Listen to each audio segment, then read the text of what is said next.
ಒಂದು ದೇವಸ್ಥಾನದ ಗರ್ಭಗುಡಿಯೊಳಗೆ, ಅದರಲ್ಲೂ ದೇವರ ಮೂರ್ತಿಯ ಮುಂದೆಯೇ ಒಂದು ನದಿ ಉಗಮವಾಗೋದನ್ನ ಎಲ್ಲಾದ್ರೂ ನೋಡಿದೀರಾ? ಬನ್ನಿ, ಅಂಥದ್ದೊಂದು ವಿಶೇಷ ಕ್ಷೇತ್ರವನ್ನ ಇವತ್ತು ನಾನು ನಿಮಗೆ ತೋರಿಸ್ತೀನಿ. ಕಮಂಡಲ ಗಣಪತಿ ದೇವಸ್ಥಾನ ಚಿಕ್ಕಮಗಳೂರು ಜಿಲ್ಲೆಯ ಕೊಪ್ಪ ತಾಲೂಕಿನಲ್ಲಿರುವ ಒಂದು ಪುರಾಣ ಪ್ರಸಿದ್ಧ ವಿಶೇಷ ದೇವಸ್ಥಾನ ಇದೆ.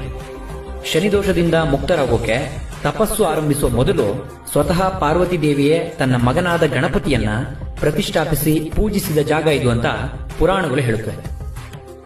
ಇನ್ನೂ ವಿಶೇಷ ಅಂದ್ರೆ, ಈ ದೇವಸ್ಥಾನದ ಗರ್ಭಗುಡಿಯೊಳಗಿರೋ ಗಣೇಶನ ಮೂರ್ತಿಯ ಎದುರಿಗೆ ಬ್ರಾಹ್ಮಿ ನದಿಯ ಉಗಮವಾಗುತ್ತೆ. ಈ ನೀರಿನಿಂದ 12 ಗಂಟೆಯ ಒಳಗೆ ಸ್ನಾನ ಮಾಡೋದ್ರಿಂದ ಚರ್ಮ ರೋಗಗಳು ನಿವಾರಣೆ ಆಗತ್ತೆ. ಹಾಗೆ ಈ ನೀರನ್ನ 21 ದಿನಗಳ ಕಾಲ ಸೇವಿಸೋದ್ರಿಂದ ಜ್ಞಾಪಕ ಶಕ್ತಿ ಹೆಚ್ಚಾಗತ್ತೆ ಅಂತ ನಂಬಲಾಗುತ್ತೆ. ಕೊಪ್ಪದಿಂದ ಕೇವಲ 3 ಕಿಲೋಮೀಟರ್ ದೂರದಲ್ಲಿ ಮಲೆನಾಡಿನ ದಟ್ಟ ಅರಣ್ಯದ ನಡುವೆ ಈ ಸುಂದರವಾದ ದೇವಸ್ಥಾನ ಇದೆ. ಒಂದ್ಸಾರಿ ಆದ್ರೂ ಬಂದು ದರ್ಶನ ಮಾಡಿ. ಆದ್ರೆ ಈ ಜಾಗದ ಸ್ವಚ್ಛತೆಯ ಜೊತೆಗೆ ಪಾವಿತ್ರ್ಯತೆಯನ್ನ ಕಾಪಾಡೋದನ್ನ ಮಾತ್ರ ಮರಿಬೇಡಿ.